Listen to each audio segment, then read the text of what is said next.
Hey guys, this is ID with Hush Hush Magazine, and today the Hush Hush topic that I wanted to get into is talking about being black, the question of blackness, who gets to be black, who gets recognized as black, getting your black card taken away.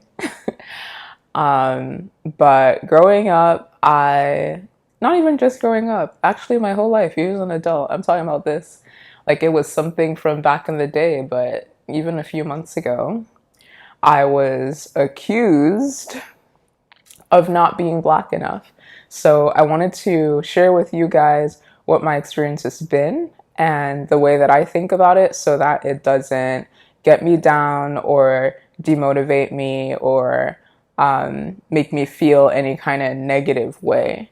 Because I think getting past it and overcoming it has been really key for my personal fulfillment and feeling just like as the strong, amazing, unique, unstoppable person that I am. So, wanted to share this hack with you guys today. Let's get into it.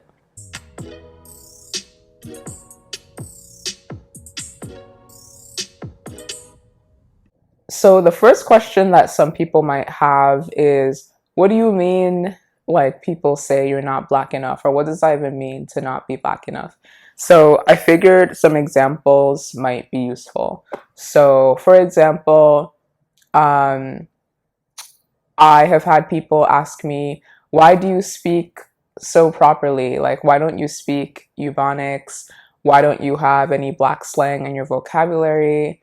And that's kind of their way of saying that I'm not black enough. Or some people might say, like, why don't you listen to hip hop or rap music? Why don't you know the words to these popular like rap songs? Why don't you know, especially growing up, like, why didn't you know how to do certain dances? Like, I remember like Soldier Boy was a big one that like people were always making fun of me. Why don't you know how to do Soldier Boy? Stuff like that. Or I'm trying to think of what other examples. I feel like those are the biggest ones that people get critiqued for, the way they speak, maybe the way you dress. I know I always like to dress kind of what was considered back in that time hipster. I guess even now people might still say I kind of dress hipster, wearing kind of like funky glasses or unusual glasses, which for me at the time was like round Harry Potter type of glasses. Um, Wearing like different types of shirts. I used to wear a lot of like baggy like men's shirts, and that was my thing, and like boyfriend jeans or like really bright colorful blazers. So pretty much like you guys are getting the point. Just doing anything that's outside of what people stereotypically paint as black or black American, people will then start to judge you, critique you, question you, try to make you feel bad, try to make it sound like an insult that by doing all these different things that you're then not black enough, or that are you really black if you're doing these things. And the hack for basically getting through this is to number one, realize that this has actually nothing to do with you. The person that is saying this to you, or the people that are saying these things to you, it's really more a projection from themselves of various insecurities that they might have about not feeling like they fit into the culture and feel like they don't fit into the community. So when they see someone else who they feel like fits in even less than them, they will go out of their way to point that out, to try and make that an insult, and try to make you feel bad so that it's taking away the attention off of them. So that's the first thing that you need to recognize. It's actually not about you. And surprisingly, at least to me, it was a surprise. I would say that most Black people and Black Americans that I've met have this fear to one degree or another. Which, like, when you think about it objectively, is pretty crazy. Like, why would there be an entire group of people? Sorry, that's my oven. Why would there be an entire group of people who are clearly, unequivocally Black, who are all scared that they're not Black enough? or they're not doing things that are considered Black enough.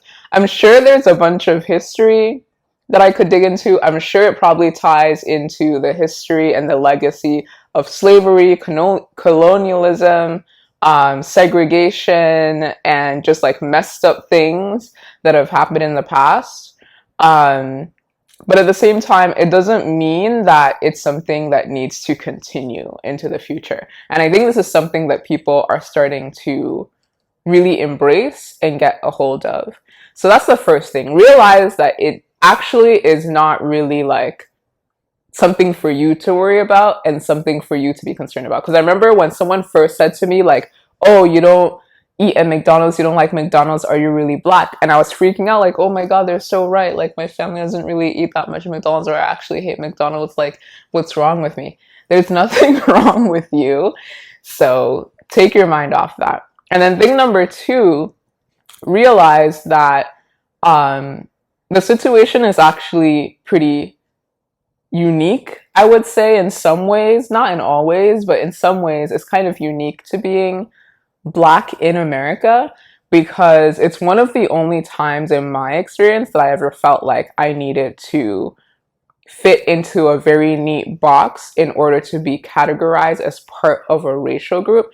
And this is because society has painted a picture that these are the very strict confines that people of this racial group operate within. And these are the things that people of this racial group are known for, or are good at, or are successful in, or should be interested in, or can be given credit for.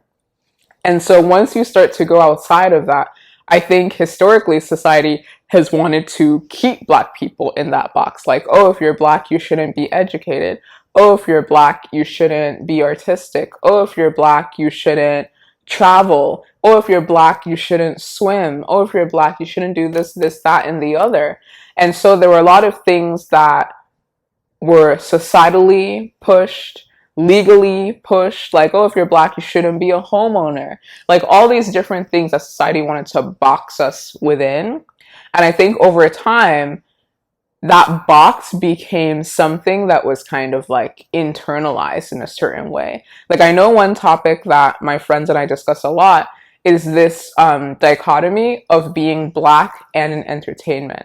Entertainment was one of the few areas historically where Black people were, I wouldn't say allowed to be in, but actually like pushed to be in, forced to be in. Like Black people have always been a form of entertainment for white people historically, when you look at during slavery and right after slavery. And so that is something that we can see has kind of continued to today, like Black people being in sports or being in various forms of entertainment. That is something that has been around for a long time and has kind of been accepted. And so when people see Black folks in basketball or in whatever, it's kind of like, oh yeah, that makes sense. Like, you're Black, why don't you play basketball? Why don't you know how to like twerk? Why don't you know how to do X, Y, and Z?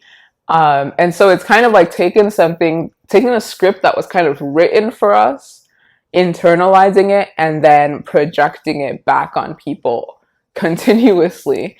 And so I think the second, like the piece that's really important to take out of all the stuff, I know I just said a bunch of stuff, but the important thing there is to just understand that like it is artificial. Like it's not actually real. It is a complete societal construct.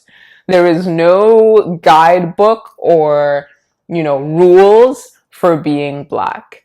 And I think you'll see this, especially when you travel outside of the US, that being Black is not something that then sets any limitations on your interests, on what you should do or should enjoy doing, or how you dress or things like that.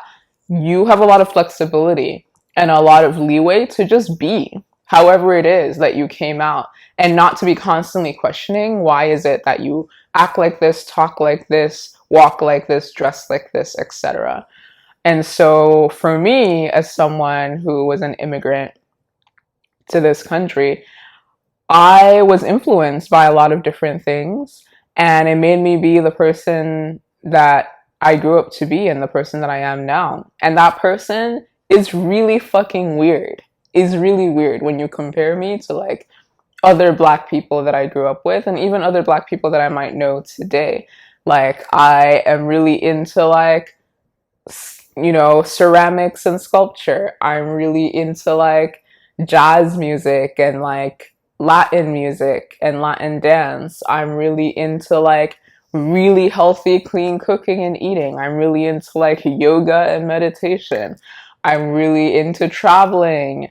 I'm really into, a bunch of things that like growing up, it was weird. I was really into Asian food growing up. I was always like eating pad thai, eating whatever. And I was not at McDonald's or Wendy's. I was at the $12 pad thai spot, like, or like the $5 dumpling spot. Like, all these things, people considered it as weird and so then not black enough.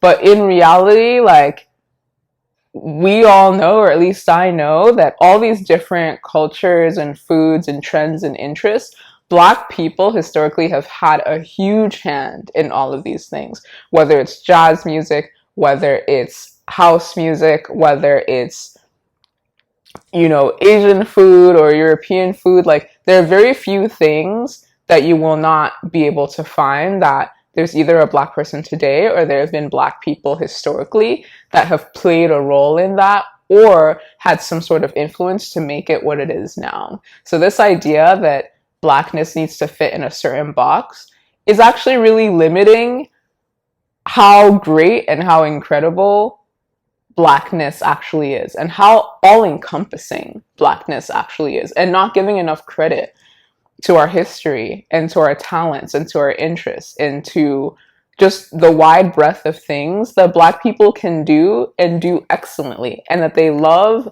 and love deeply. And so I think next time someone tells you like, why don't you do this, or you're not black enough, I think what should come to your mind should be like, number one, empathy.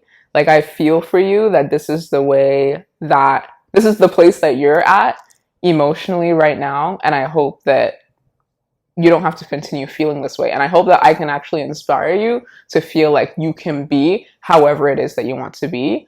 And then number two, come back at them and say like, hey, like, that's okay, because being black is more than just one thing. So that's pretty much what I have for you guys today. That's my hack.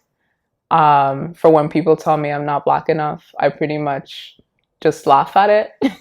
I shrug it off because I know how awesome and how like all-encompassing blackness is and can be and should be. And so I don't feel any kind of way about it. And I just, hope the best for that person and hope that they come around to understanding that for themselves. So hope that's helpful, and talk to you guys next time.